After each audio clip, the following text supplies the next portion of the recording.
free. If you want to see an additional 5-minute preview of this next Ultra Vegito episode for free, just sign up to my manga newsletter, mangaletter.com, using the links in the description or pinned comment, and simply enter an active email and your name, and it will be with you instantly after for free. So make sure to check your spam, junk, or other folder if you don't see it. This is a treat for every one of you who cannot afford the Patreon, so enjoy. With an instant burst fire, a barrage of fiery beams would explode forward towards the now 6-armed foe in the background. Child's play! Yeah!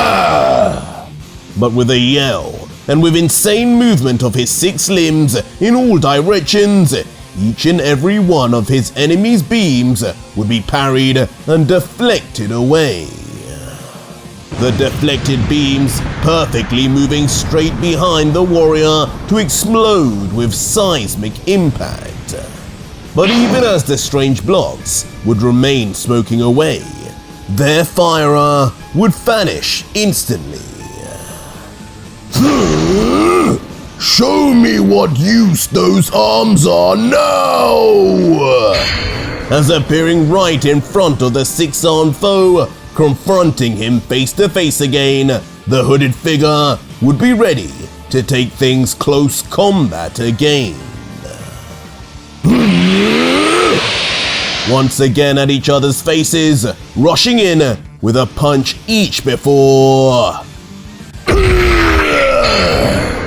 With perfect synchronization, mirroring each other, simultaneously they would slam each other's jaws to the side.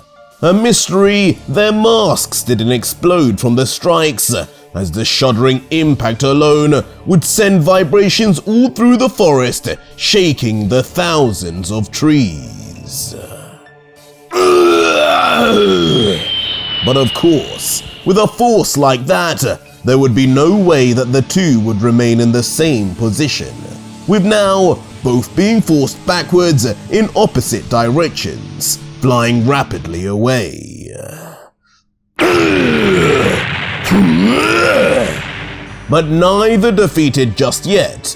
Both would be quick to slam on the brakes, crashing their hands and feet into the ground as they would skid back into a simultaneous stop.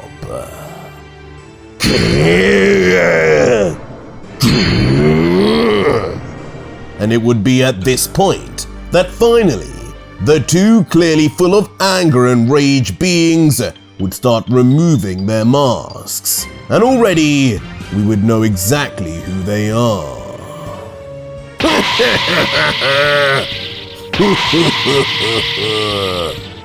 As it would be none other than Asura and Kratos.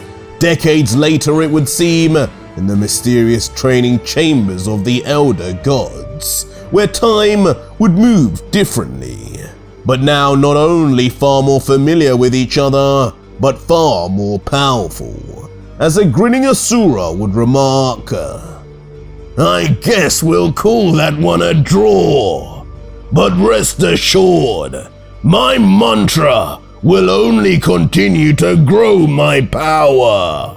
Be ready!" As Kratos would respond back, "Mouthy just like Raditz. Don't worry about me. I've felled greater giants than you could ever be, young one." Enough with the smiles. Puny weaklings, will there never be one worthy of my power? But suddenly, breaking the wholesome moment abruptly, a voice would call up high and above in the trees, alarming both Kratos and Asura, who seemingly have no recognition of its tone. "Up there! Poseidon! No! The energy! It's too dark!" as both would finally detect a strange presence when they would look up, but from the murderous killer intent it would give off, it couldn't be the elder god they suspected. Fools!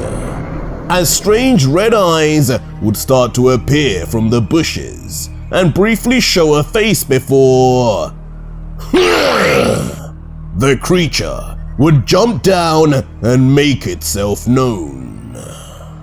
And with a violent crash of a bare foot on the ground, his entrance would be made.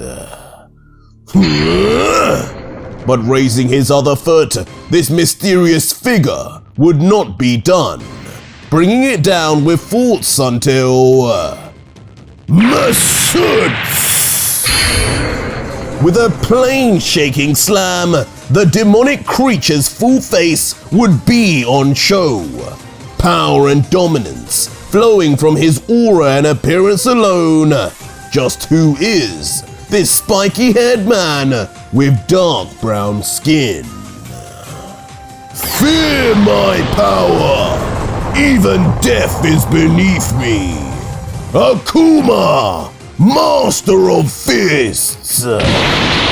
As finally revealed as none other than the Akuma, the demon of the Hado, roaring with a murderous aura and wearing an armor of his own. It seems the third member of Poseidon's multiversal team had entered the stage. Yet another famous figure from what was a famous fighting game in one multiverse, but an entirely new backstory and level of power in this one. Masuts! And as his monstrous power would continue to rise and showcase just who this was, both Kratos and Asura would watch on stunned, just barely able to stay in place as the wind and debris would blow towards them. But up above, it would seem there was one more here, a huge mane of white hair seen, until finally a smirk would show itself too, as the figure would mutter out, "No team could ever surpass this. Zeus's throne is as good as mine."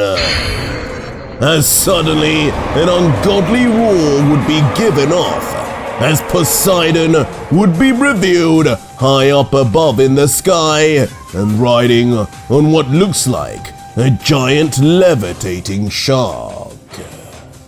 And if you want more, the next video is already up live on my Patreon right now for over 4,500 plus incredible patrons who are getting early access episodes for life, as well as actively seeing hidden Ultra Vegito content.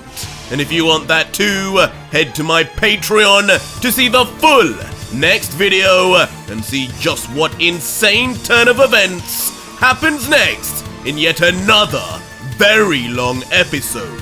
So join now and talk to me. Links are in the description and pinned comment.